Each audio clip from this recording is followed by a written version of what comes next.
Hello, everyone, and welcome to SCORE Fairfield County's live webinar, Navigating the Digital Maze. I'm Tim Ryan, the webinar coordinator and a business mentor here at SCORE Fairfield County, and I'll be your host. This webinar is sponsored by Pitney Bowes.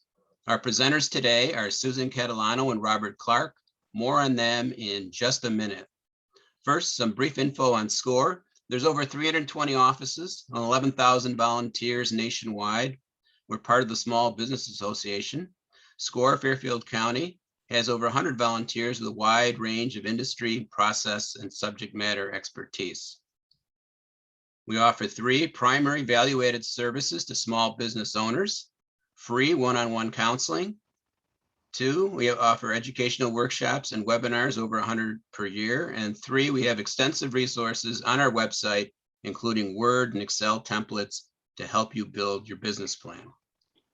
SCORE puts on many webinars each month. Look for future events on our webinar calendar at fairfieldcounty.score.org. Some useful info about today's event. If you have any questions, please use the chat window at any time during the presentation. It is located in the lower part of your screen. Our webinar will end at 1 p.m. to respect your time. The session is being recorded, and the link to the recording will be available at our website within the next couple of days. Now, our speakers. Susan Catalano owns JQ LaCourte LLC, a digital marketing agency providing comprehensive LinkedIn-based marketing and business development programs and online marketing services to companies, business owners, and professionals. Susan has over 15 years of experience in talent management for Fortune 500 corporations and sales and marketing programs for companies and business owners. Robert Clark is managing principal of Lucid Point LLC, a boutique online marketing firm providing email marketing, marketing automation, and content publishing programs for U.S. and international businesses and organizations. Robert has over 30 years of experience advising SMPs, Fortune 50 companies, nonprofits, associations, and industry groups. Welcome, you two, and I'll turn it over to you now. Thank you. Thanks, Tim. Thanks for having us today. And questions. Will there be some time at the end for questions? Yes, we'll try to reserve the last 10 minutes for a little Q&A and closing. Okay, that sounds great. Okay, I'm going to get started, and then Robert and I will go back and forth with our presentation. Thank you so much for joining us today. We're very excited to provide you with this great opportunity about navigating the digital platforms, and feel free to ask us any questions at the end. We'd be delighted to answer them. Okay, so this is what we're going to cover today. We're going to discuss pre-launch online marketing planning, like before you're going to start your business. What are the things you need to think about pre-launching your business? Branding, the customer buying cycle, and we'll also describe some best practices around that as well. We will then talk about, well, now it's time to kick off your business, and what are the kinds of things should you be considering when you're ready to launch or kick off your business. And lastly, how, after you're kicking off and you have a nice groove, how do you maintain your marketing momentum? So that's what we're going to cover today, and more is my guess as well. Yeah, before we go off of this slide, we just want to say that, you know, navigating the digital maze really successfully really relies upon the pre-work that you've done. So if you just dive in, we've seen it time and time again with businesses, our clients, and you know, folks who had hoped to be our client. They just dive right in and they don't do the planning in advance, and then they're basically their head is spinning. They're trying to figure out, you know, well, what do I do? I'm wasting too much time. You have to have a plan. I think that meshes nicely with what SCORE has to say. Yeah. You have to have a plan. And so we're going to cover some of those things here in this very beginning. Yeah, okay. and SCORE, thankfully, can help you with some of these considerations as well. As many of you are aware of the organization. They certainly helped me over 10 years ago when I started my business. So I strongly encourage you to reach out to them. All right, let's move on then to this pre-launch marketing planning stage. First, you want to think about your brand. Your brand, who are you? What do you believe? You know, what's important to you? What do you want to accomplish? You kind of have to really think these through, because these are the items that establish your brand and your brand identity. Do you want to add on to these? Oh, Well, actually, you're doing these. Sorry about Okay. that. Yeah. Well, Yeah. I guess I'm not. That's so. Yes. So you note here. You know, we're thinking that we're all entrepreneurs on the phone here on the call. Small businesses, probably starting up. That's where, you know, in the very early stages. And if you notice, this is very personal, right? This is personalized to you as the entrepreneur, your brand. We didn't say the business's brand. We said your brand. And who are you? Like, what do you believe? Because that's going to come through, and it should come through, and you'll see why in a minute. It should come through in all your marketing. It's going to come through in the way you set up your business, the way you run your business, etc. But when you really need to flesh out this concept of your brand. Now, we're going to cover this in one slide with sort of 3 bullet points or 3.5 bullet points here.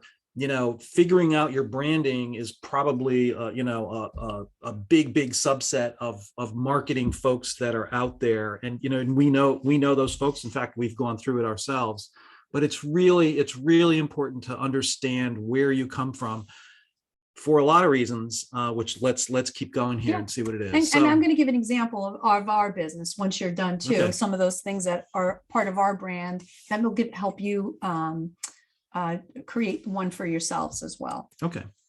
So, you know, first of all, as Susan said, what do you believe? And then how do you say it? How do you articulate that? Your beliefs, right? And that will lead you to the copy and the keywords and the content that you're going to share. Ultimately, a lot of navigating the digital maze from a marketing perspective is sharing content, whether it's video, copy, etc. So what you believe and how you say it will directly translate into how you represent yourself. And you're going to be most comfortable, you're going to be most authentic, right? You're going to believe it, so you're going to say it with conviction, and people will know that. And then finally, in determining your brand, like who are you know, who's your tribe? That's one way to say it. Who are your people? Who believes the same thing you do, right? Because those are going to be your customers, your future customers. If you don't have anybody, they're going to be your targets. So if people are like you, that's what is that know, like, trust, that you may hear that, you know, we're drawn to folks just like ourselves. And particularly when you're starting out, particularly when, you know, you want success to happen early, go after the folks that are like you, that believe the same thing you do. So when you say it, you present it in your marketing, your advertising, whatever it is, it will resonate with them. They'll come to you more quickly, or you'll have some folks that come to you more quickly. And then later on, if you want to do, and I don't know if we talk about this later, but if you want to sort of extend what you're doing or expand upon it, you've now at least begun with a nice solid base. Right. And just to sort of sum it all up, right? A lot of people have similar services to ours and sell similar products to what we do. But the way we may do all of that is sort of who our brand is. And people will gravitate towards us because we have these similar things that Robert is chatting about. So something about our business that's very unique, that's part of our brand, is whenever we get content out for our clients, it has to be unique and authentic to them, never cookie cutter, and really using precise language that's going to have an impact on their customers. Did you want to add anything on to any of that? Okay. Well, I do, just on this one whole slide, no, not onto that point. Okay. And that's an excellent point. Thanks, Susan. But what we have here is, you know, we talk about marketers, you'll hear this, you know, find your niche, right? And this is how to find your niche, the very first niche you should be going after. And maybe that's something that has a lot of runway and it's a lot of success over the years. You know, time will tell. But this is a great place to start. Sounds good. All right, let's move on. Let's move on to understand your customer's buying cycle. Oops, I have to get Norton. Get used to this using the mouse, not the arrow. So understand your buyer's cycle. Not every people or all of us, when we're buying something, we go through a cycle in different stages. AIDA is a very common marketing term, and we need to be mindful of each one of these stages when we're doing our marketing, because we're doing different things when we're in the aware stage than at the action stage, for example.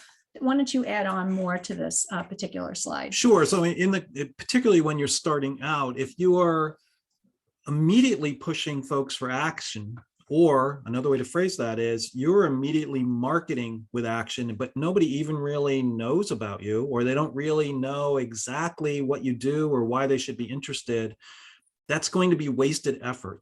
You've got to run, everybody runs through this. And if you think about your own personal experience, your own personal experience, you'll discover this, right? So I don't know, however frequently folks buy a car, when it's time to like replace your car. All right. So in the middle, when you're not thinking about it, you don't think about it really. Most folks don't think about it. It's when the need starts to arise, then you become aware of what's out there. You start to do a little research on the products and services, and you figure out what you want. I want the Ford Escape. I want the hybrid Prius, or whatever it is that you want. And you make the decision to get that particular vehicle, and then you got to figure out, well, where am I going to get it, right? So I think folks typically, or a lot of times, they'll decide what they want and then where they're going to get it. Not so much, I'm going to go down to the car dealer, just see whatever they have on the lot, and I'm going to be happy with that. That's not, I think that's probably an atypical buying cycle. There may be some folks who do it like that, but the key is understand what your customers do. And if you're of the same tribe, if they are your people, you should have an innate understanding of that, because they should fairly well mirror you, particularly in the beginning. Okay, excellent. I think you're doing some of these too. Let's see. Yes, I am. All right, so those are some of the basics, right? We used to do that, the marketing 101 section, but we reoriented that a little bit. But when you understand and start planning on to do this, that marketing needs support, right? So your business needs to be set up to support the marketing. And so what's an example of that? Well, let's make sure you're actively collecting names, right? Whether it's names and emails and cell numbers, right? Because that's how you're going to contact people. That's how you're going to market to them. Names, whether it's names or handles, if you think if it's all going to be Instagram, make sure you're collecting Instagram names so that you can add friends or whatever you need to do there. Just start doing this from the beginning. You're going to need it. Again, the diving in later perspective of this, it's like people get to a point where it's like, okay, now I really need to do some email marketing. But I don't have any names. What do I do? And they've been in business for 9 months. It's like, well, did you collect them as they came into the store? Did you have that process? It's really that discipline to collect the information that you're going to need later on. So networking, right? You're going networking, and should be certainly collecting these names well before you're going to start doing marketing in a very organized, regular way. So I think really good advice to get things going right away. Wow. Thanks, Susan. Appreciate that. And then, the last thing in here is it's going to cost money. Plan to spend some money for expertise. You're maybe not right away. If you're fortunate, maybe you will. We've had clients that have actually taken out loans to do marketing. That's not for everybody, but make sure you plan to use an expert at some point. As you start to, and I think we're going to go through this a little bit here, at some point in a slide or two, at some point as you start to move from the startup mentality, do everything yourself, to actually running your business and taking care of your customers or clients, some of this stuff is going to need to be handled by experts. So again, just plan from the beginning. And another pitch for SCORE, as you map out your budget, your pro formas for the first year or multi-year pro formas, make sure and I'm sure they'd say this, make sure there's money in there for marketing and marketing experts, and SCORE can certainly lead you in the right direction as far as estimating what that will be, or using some standard, X% of revenue. There are some industry standards that they'll know about, and obviously it all has to be gut checked against the real world and your real world.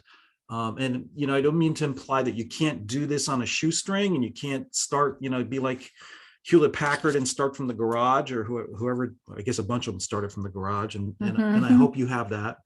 But just, plan, you're going to have to spend at some point. So. Okay, excellent. All right, so that's it pre-launch. Next, we're going to start talking about what you need at launch. You're ready to go live, opening a store or a digital store, whatever, or digital business, whatever it may be. These are the things you need at launch. You're right. This is kind of the day one list of things that have to be in place for you to be a serious business. Sounds good. Your website, right? No surprise, you need to have a website. Every organization, every company needs to have a presence, and a website is certainly a very important way to establish that. And let me just add this, not so much anymore, but we used to run into this a number of years ago. People would say, yeah, I don't need a website. I've got a Facebook page. It's like, no, you need a website. Everybody needs a website. Okay. Yeah, and there's very inexpensive ways to do this, especially starting up, and we'll talk about that in a few minutes. Next is search engine optimization, or more commonly referred to as SEO. This is a very important piece if you want to be found with web browsers. It's the organic way you'll show up in the organic search when people are searching for the products and services you have. So it's important whenever you set up a website, there's usually some passive words that go on the back end, but initially we highly recommend that. And then post-launch, there's some other more active SEO you can do, but really important because you'd love to be found if folks are searching for exactly what you're offering. Another thing, Google My Business. Obviously Google is the main browser out there, and they have a Google My Business. You need to create your Google My Business page, claim it, and put some relevant information in there. That will help with optimizing your website in a big way. So it's a very important component. Online listings. So online listings, Google My Business is an online listings, but there are other online listings that may be relevant for your particular business. You'll need to find out what those are. It could be Yelp as an example. In addition to depends on your business. And before we go to the next one, yes, all of these, so there are 4 quick little bullet points there. That's a lot of work to get that done. And again, it's absolutely necessary. And if you put whatever you do, whatever effort or money you expend in a website, it doesn't make any sense to do that and then just put it out there and not do the things that will allow it to be found. Okay. You have to come up and when people are searching for your business, number one, but your products and services in your area, you have to be found. So SEO obviously supports being found. We're going to Google My Business is Google's own property, right? So Google actually validates, and we're going to show you a screen. Google validates all of that information. That's what Google kind of trusts the most, right? Because it's their information. They've checked it. They believe what's on Google My Business pretty much more than anything else.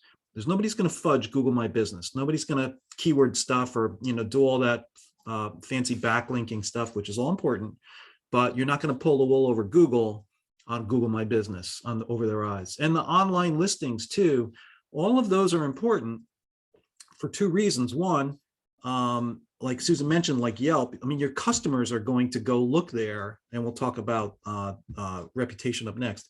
Your customers are going to go look there to see what other people have said about you, but Google actually goes there. Google checks all of these things to see if you are who you claim you are.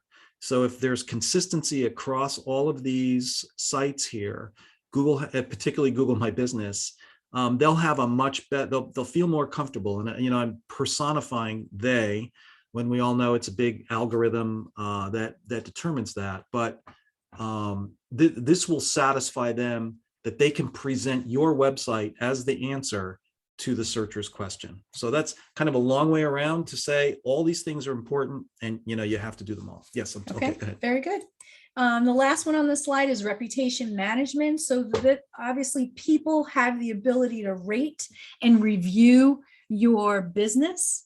And that's very important for you to ensure you are reviewing this because it's the people, it's how they, and I have some stats, we'll talk about that in a moment, but it's something that needs to be reviewed, and people make purchase decisions based on your ratings and your reviews. So it's very important to manage that appropriately.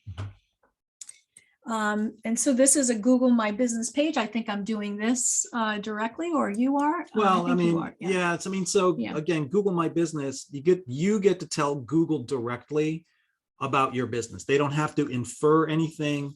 You get to tell them directly. So, you know, Google yourself. And if you're not in there, you can start, you can create, you know, once it's in there, you can actually create, if you can see the arrow on the right, there's a place to edit your business information. But what the first thing that happens is, you know, they'll pull some, like, so that masked with the sale, that's pulled from my website. And then, you know, my service area, our Elusive Point service area, my gosh, it's all of the United States, evidently including Alaska and Hawaii. I'm going to say road trip, but not to Alaska.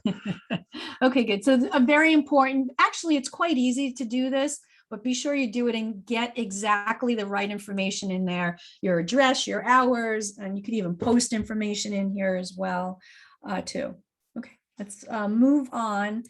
There are some ways to do it yourself. You can, you know, especially usually most people have limited budgets when they're starting a business, and there are some DIY resources that you can avail yourselves of. And you can just create a WordPress site. I believe it's free for you to create a WordPress site, a basic WordPress site. Wix is another one that's very inexpensive. It doesn't have a lot of functionality, but it's very inexpensive just to get going with. Wix is a way to do so.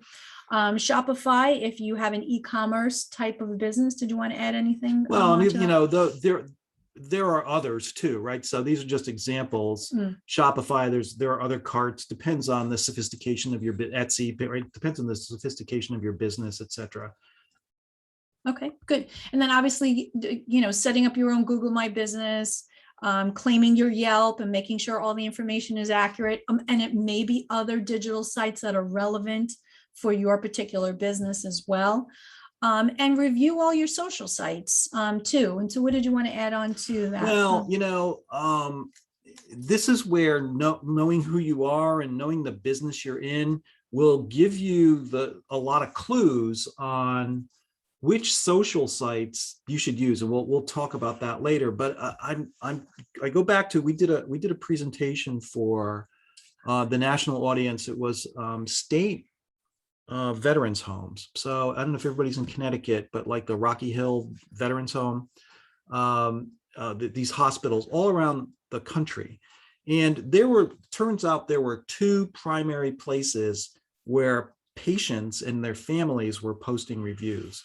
And a good number of them knew which both of those places, but another fairly large proportion only knew about one.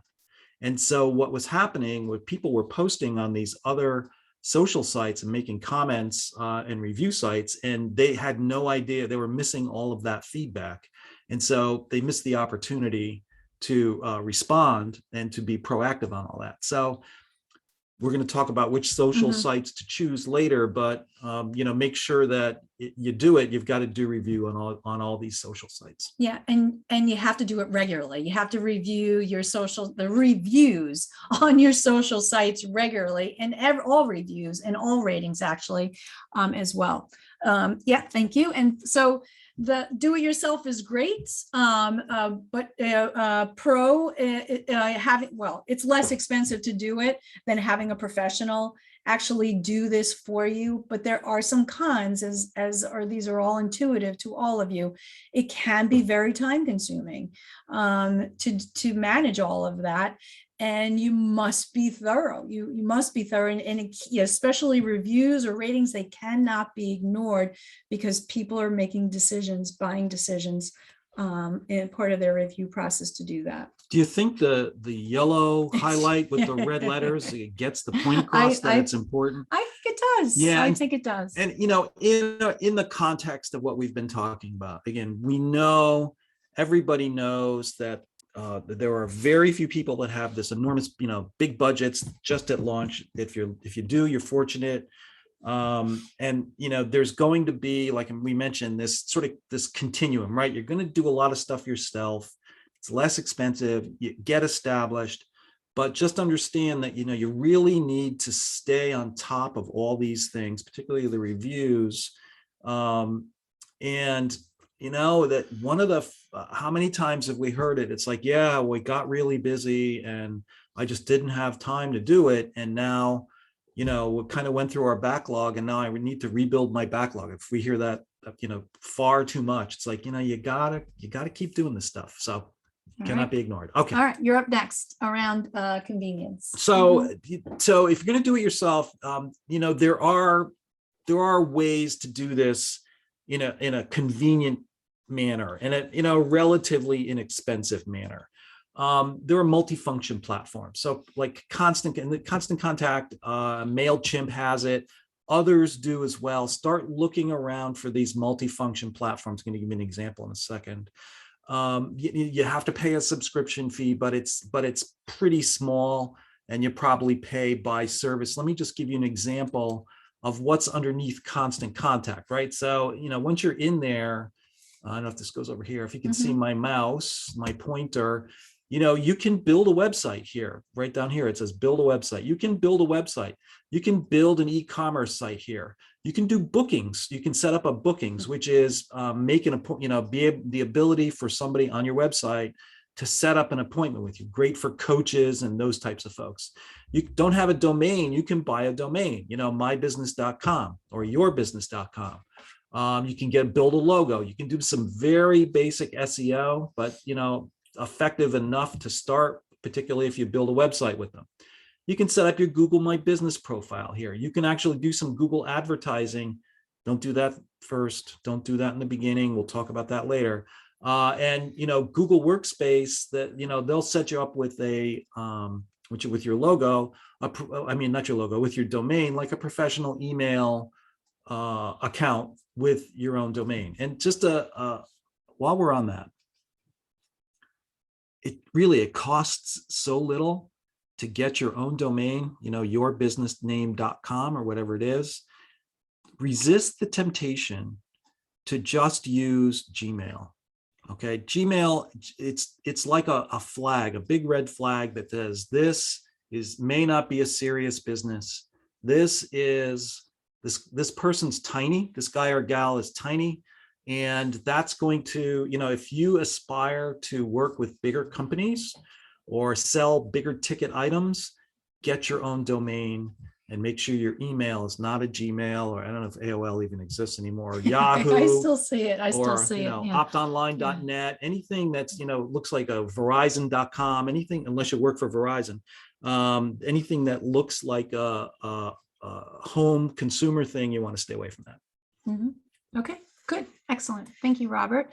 So some pro resources, we work in digital marketing, as Tim indicated earlier in the beginning of the conversation. We have our own particular areas of expertise, but we work with other strategic partners on some of these other services because you need to. Once you're ready to afford and you're ready to embark with professionals, work with folks that are experts in each one of these. The jack of all trade doesn't typically work because these digital platforms are changing by the minute. And you really need somebody to be watching it very closely if you want to get the best performance for your budget. All right, let's move on to business kickoff. So it's time. It's time to launch your business. What should you be Hey. doing? Why do we have a picture of the guy from the Patriots here? How come we don't have the guy from the Giants or the It's Jets? it's just a cool picture. That's all. Is that what It's it just is? a cool picture. Okay, Yeah. yeah. That was my critique yesterday, throwing it right back at me. Yeah, Okay. of course. Thank you. All right. So it's We could have it's launch Patriot time. fans on here. Yeah, oh, There that's could- true. Oh, that- that is true. That's, Sorry. if That that's is correct. Vinatieri, you know, Yeah. we know he's an ace. All right, go ahead. All right, let's move on to some things to consider when it's time to kick off your business. So clearly your social media startup, this is the time to do it. You want to claim your name, even on these social sites, especially Facebook. They'll create a Facebook page for you, even if you didn't. So you need to be sure you do it either beforehand, or if they have, you claim it and be sure all the information on there is accurate. And all the keywords are on there, and it's exactly what your images and your website links, etc. And that, you know, that sounds almost silly. Not the way you presented it. Sounded brilliant and articulate, and you know, I was mesmerized actually. But it you know, as far as advice, claim your name. It's like, what are you guys talking about? It's like, yeah, if you don't claim your name, somebody else can claim your name. So if you've got this great business name, but you don't claim it on a review site or a social site, somebody with a very similar sounding business name can take it from you, and then you know, then you've got a mismatch because you're Lucid Point 1 on Facebook, but you're Lucid Point on your website. So, or you've got to start changing stuff. So claim your name. It's really, really important. Okay. And then create the social sites. You don't have to create every single social site is not necessary. We'll talk about that, which ones are for which targets. But you need to create your social sites for sure. You should have business pages underneath those, every single one of the social sites. Maybe I'm not sure about TikTok yet, but they all have business or company pages. Be sure you choose the right selection there. And then start posting, just start posting organic content around your business. That's key information. Doesn't have to start with advertising. Just start posting relevant content about your business there. I have a question. How do I know what to post? How do I know what to say?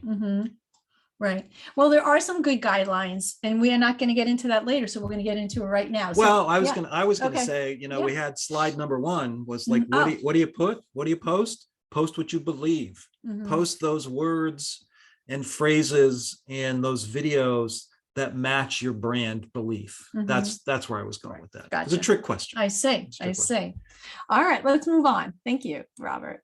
All right, so which social channels, which social platforms should you choose? Well, back to the point Robert has been reinforcing all along is go with your people. Go to the social sites where your people are present. And how do you make those decisions or find out that? Well, LinkedIn is one place that you may consider if you are targeting other businesses or other professionals. That's the social site where they feel comfortable. It's the largest social site for them. Facebook, Instagram, and Pinterest, well, that's where the consumers are. If you have a business that sells to consumers, other consumers, well, those 3 platforms would be great for you. Twitter, would you want to add anything on to what's best for Twitter? Yeah, you know, Twitter's been up and down a little bit. But if what you're doing, if your people are interested in current events, the news, sort of the zeitgeist, certainly politics, that seems to be what's big on Twitter right now. We were actually for a while telling people to stay off of Twitter because it was it was like on fire. But you know, you can go back in. If your people are there and that's what your business is about, if you're a coach or you're an accountant or something, and you want to comment on tax laws or any of that stuff, Twitter's a pretty good place to build out your presence. Okay. YouTube, did you want to add anything about YouTube? YouTube is is fantastic, right? So we all know what YouTube is with the videos. It's great to do promotional videos. If you do any promotional videos, it's great to post them up there because that's becomes searchable content. And as we know, Google owns YouTube, so that's information that they will, use to validate your business. It's also great for support. I don't know how many times I don't know if anybody else has, presented with like a little home repair situation, and just go on YouTube and find somebody that looks like a pro and watch how they do it. And, maybe you make fewer mistakes, but it's great for support. Customer support, how your product works, what to do, that kind of stuff as well. Okay. Email marketing. Email marketing is fantastic. And we don't mean transactional emails like through an Outlook or a Gmail account. We actually mean through an email marketing platform. It's very professional, like a Constant Contact or MailChimp have some of these types of programs. Email marketing is a great way to nurture, stay top of mind, and educate your prospects, your clients on what you do, how you do it differently. And again, using those words, part of your tribe, as you mentioned before, will be key pieces to this. And this one and the next one are going to, if you can do text, if that makes sense for your business, right? That tends to be very immediate, right? The CTAs means call to action. So if you have an immediate, like come in now, something's on sale now, here's a coupon now. Reminders. Yep. We've seen that a million times too. So these two here at the bottom go back to a much earlier slide where you want to do email marketing or you want to do text marketing. You've got to have the email addresses or the cell phone numbers, right? So you got to have them. So start collecting them early because you may decide at some point that you want to engage in putting content out on these channels. Right. And one other thing too, particularly with email marketing, but with all of this, as you can think about how this could benefit your business, everybody, as we mentioned, everybody goes through a buying cycle, right? So it's the sort of the interest and getting them to desire, certainly awareness, but those first 3 points, awareness, interest, and desire, that can all be supported by your posting, by your email marketing, by the nurturing, by even the text stuff that goes out there. That will help them. Here's the basic idea of all this is to help your prospects move through the sales funnel. And again, SCORE will talk about the funnel, I am sure, the sales funnel and understanding that, but help them move through one on their own and two, a little more quickly. So by the time they get to you or your salespeople, which are scarce and expensive resources, you don't have to spend as much time kind of bringing them up to speed. And maybe they're close to the decision point, and then you can move quickly, get them to action. And that's kind of what, from a sales perspective, we're trying to do with all this stuff here. Okay. Clubhouse is an audio social platform. It's fairly new. It still might be in its beta stage. You have to be invited to join it. We're not sure where it's going to go and where the best, who's going to be, because it's so new, who are going to be, is it going to be consumers? Is it going to be business? What it's going to be all about, because it is a lot of things right now, but it might be something you might want to test and see where it goes, and at least have a presence there as well. So, and then TikTok, I think, is the last one. That's certainly where a lot of the youth are. You can certainly advertise there as well too. And I think that's it. Yeah, when you get to Clubhouse and TikTok, it's probably the best advice right now, again, depending on your bit, unless you're selling to high school kids, the best advice right now is to, or what this really kind of indicates is just like, be aware that there are these other new things out there, right? So the digital, these social channels, the digital marketing space, this is, constantly changing. There was a time YouTube was new. Nobody knew what that was for. There was a time Facebook was new. Nobody knew what that was really going to be for. So these platforms are all interested in monetizing what they have. So that will come out over time. If it's if it's applicable to business and to your business. And so like one quick story, we got time for a quick story. One quick story is that I was speaking with a high school senior, all right, and the subject of Facebook came up and asked if they could do something on Facebook, and the high school senior says, and those of you who have high schoolers will probably know the answer where I'm going with this. It's like, I don't really know how to work Facebook. I've never used it. So, these platforms kind of age out a little bit, or they sort of ride with the demographic that first experienced them. So there's going to be, you're probably going to find, and actually Facebook, Instagram, and Pinterest, that might be in the order they were introduced. So you might find older people on Facebook, but not younger people, and younger people in the middle there on Instagram, and maybe a combination on Pinterest. But just kind of be aware of. That's why rule number one: go with your people. Where are your people? Those are the platforms you want to go to. Okay, so that's a great little overview as to which platforms to be on, which ones, who are on those particular platforms. The next thing you really need to decide when you're doing any kind of marketing is what's going to be your objective when you are on these social sites. So you want to put these social sites to work, but be mindful of what are you going to do? Is it about just brand awareness? You want people to know you're here and what you have. Could it be that this is going to be a site that you're going to do customer service with? People have questions or answers, and it's not exclusive. It could be a combination of these things as well, but think about what your objective is when you use these sites, because there are different platforms and different features in each platform for these different types of objectives. The last one I didn't mention is action. Are you looking for people to take action? Come into the store, buy some, get a lead from your actions on social. Okay, that's it. Nothing else on that. Good. Let's move on then.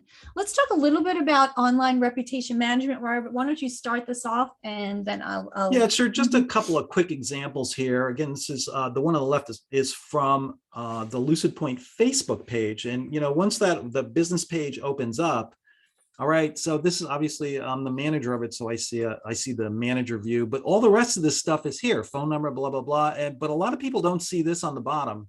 Reviews from the web, right? So 5 out of 5, which is good, right? 5, it's like 5 stars out of a potential 5. That's there running your Facebook page. So you've got to, be aware that that's present, and you've got to cultivate this. And on the right hand side, really, those are star ratings, right? We've all seen those, I presume. That's just a snip out of Amazon, because that has the most. But you want 4.5 or more average stars. So you have to have a lot more 5s to make up for the 1. And what you don't want to do, you kind of want to be ahead of the game on this one. So you want to ultimately, I don't know if we're going to talk about this in a minute, you want to be cultivating reviews, and you'll begin to see, if you haven't seen them already, follow-up emails or follow-up texts after you make a purchase. Hey, would you review us on Google? Those are attempts to get ahead of these average ratings, because some folks will do the research, others will just say 3 out of 5, nope, I'm just gonna go somewhere else. They'll just keep looking. 4.7 out of 5, it's like, okay, they got my attention. These guys are probably pretty good. I see 80%, 400, 500 5-star ratings, and that a couple of 1 stars. It's like, the 1 stars are probably just complainers. We'll rationalize to support our decision. This seems like whatever this was, 4.7 out of 5 seems like it's probably a safe bet. Very good. All right, let's just take a little more around online reputation management and some stats.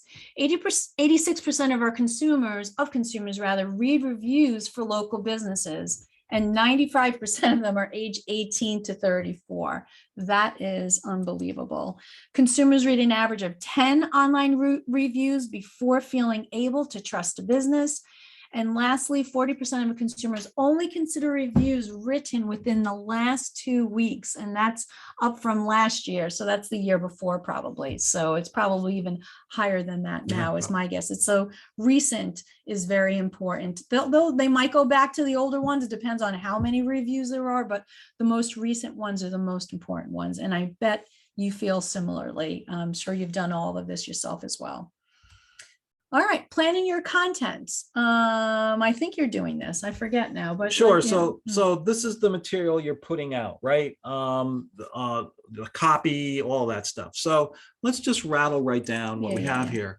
So number one, plan your content. Create a content calendar, right? And you want to just again map it all out in advance so you can prepare it efficiently. In the copy yourself or the videos, whatever you're putting, emails, whatever text, even whatever you're doing, remember, speak to your people, use your language or really their language, which will be your language. Keep it short and sweet, right? You don't have to put out a dissertation on Facebook. If you have something like that, make a blog post and put it on your website and, link back to that. But keep it short and sweet. Remember, most people are looking at this stuff on their phone now. There's not a lot of attention span going on there. So keep it comprehensible by keeping it brief.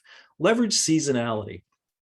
That's like almost free marketing, right? So, it's November now, Halloween's over, that season's over.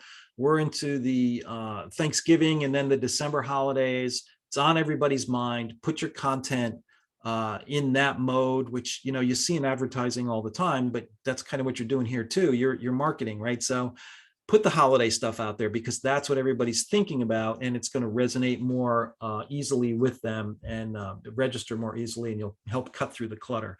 Definitely do videos, definitely do images. We love videos, we love images. Images are, we like faces. People like to see people. Videos, again, keep them short. Nobody's going to watch a 4-minute video on their phone while they're running around. They may go back to it, but that's probably not what you're doing here.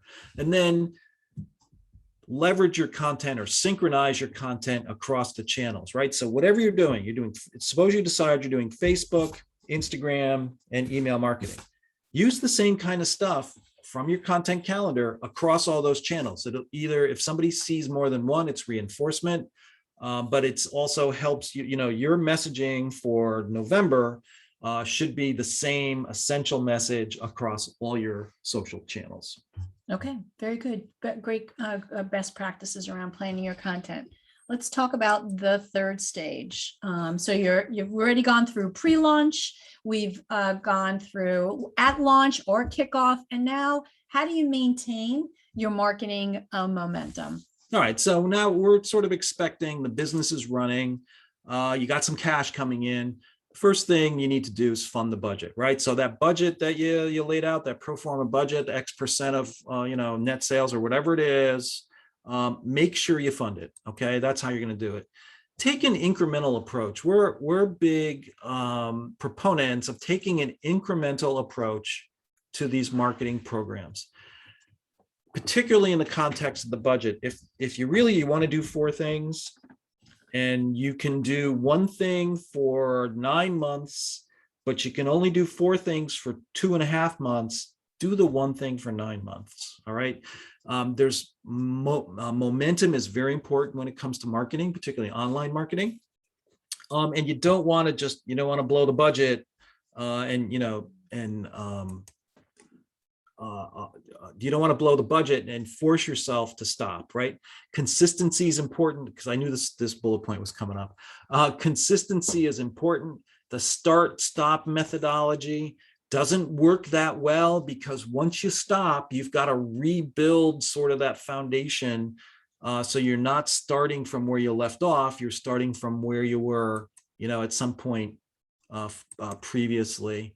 As you're going along, advertise. You're going to need to advertise. You're going to need to drop some money into the advertising function because that's actually very effective, whether it's lead gen or whatever. And Susan's going to talk about some of those different types of ads, but you're going to want to do that at some point. Again, we have this, not at launch. for most folks, get up and running till you have some money. And the other thing too is consider doing some research, right? So you launched your business on a basic set of assumptions. You're gonna, it's either you hit a home run and this is gonna run forever and you're on your way, or there might be some things you could do to either scale back what you're doing or expand into other areas.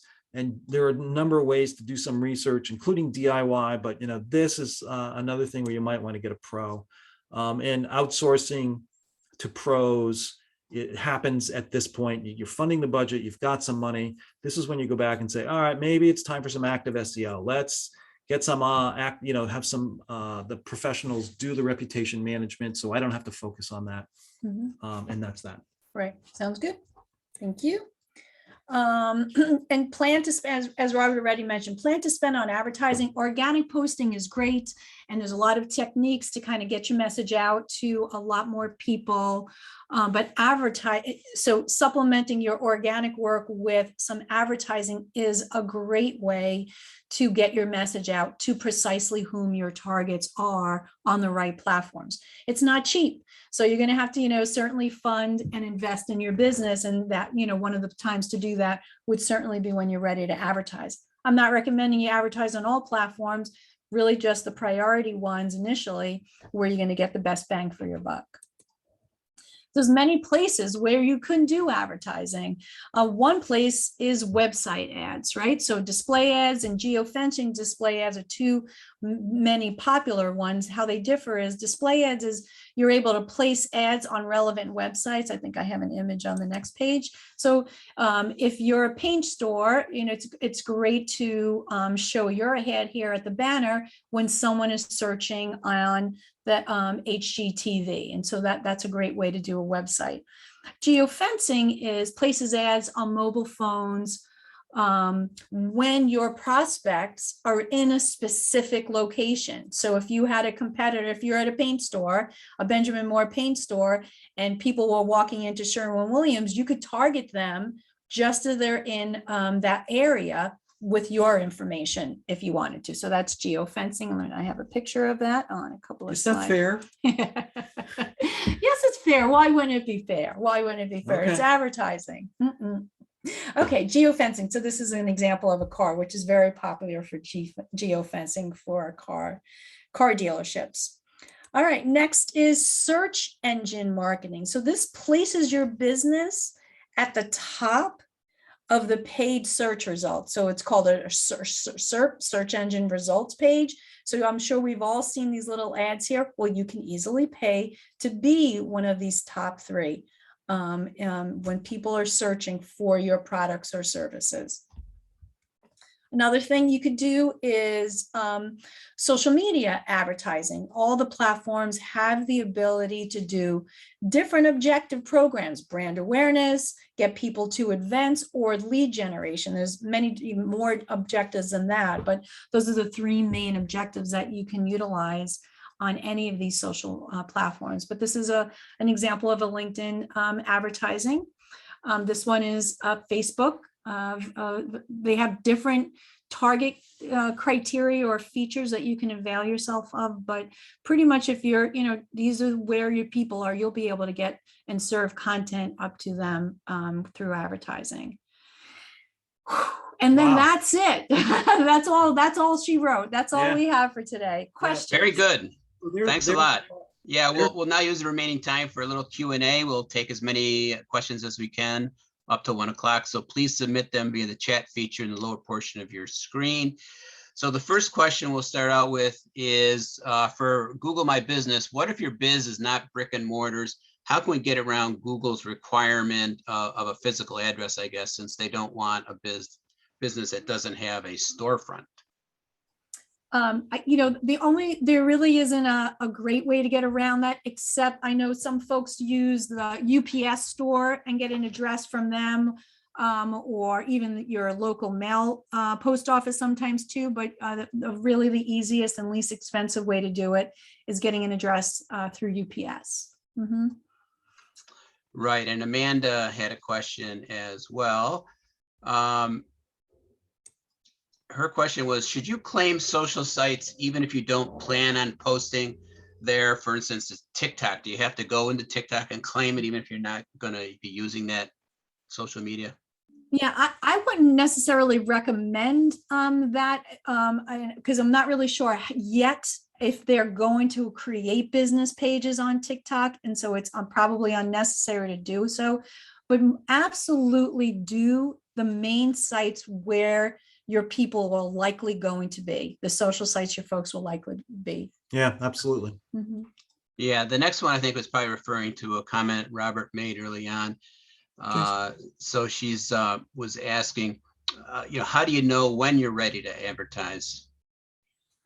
How do you know when you're ready? When you've got the money, and right, when you've got the budget for it, you'll know because the benefit of advertising, depending on the business here, but the benefit of advertising, particularly for a brick and mortar store, is it can bring you business almost instantly. All right, but you've got to spend for it. And again,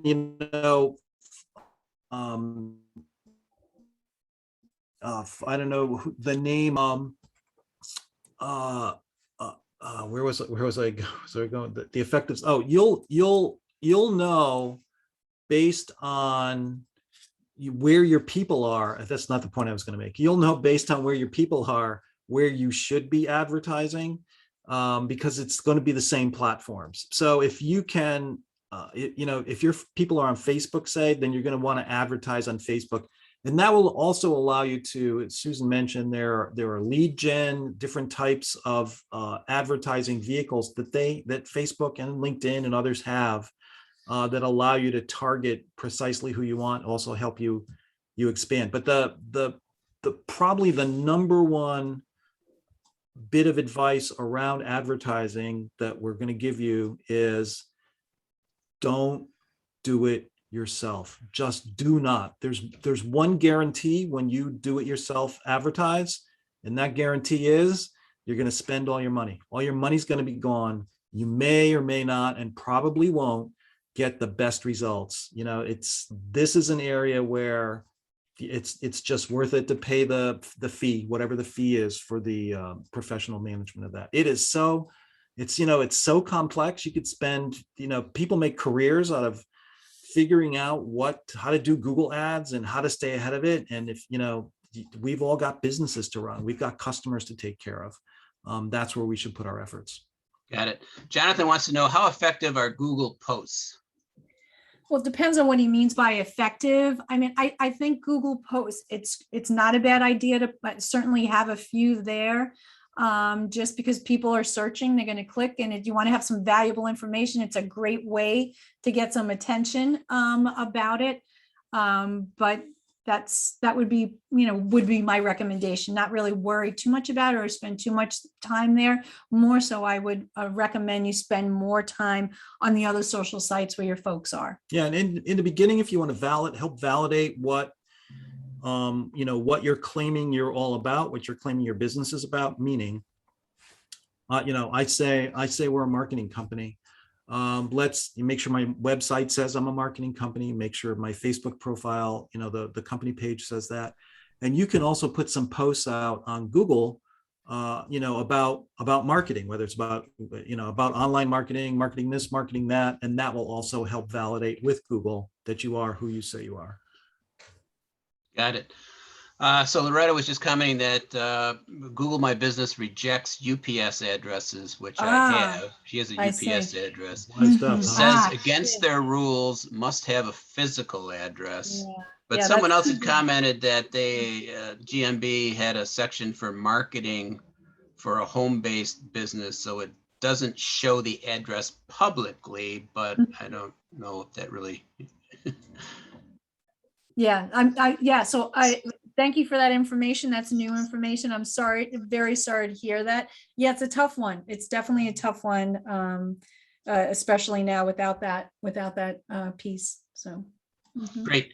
That's all the time we have for questions. As a reminder, a recording of this webinar is available within a couple of days on the fairfieldcounty.score.org website. Please check our website for information on upcoming webinars. Again, SCORE offers free individual counseling, so please use the link in the screen or visit our website and click Request a Mentor. We are available for sessions via phone, email, or video currently.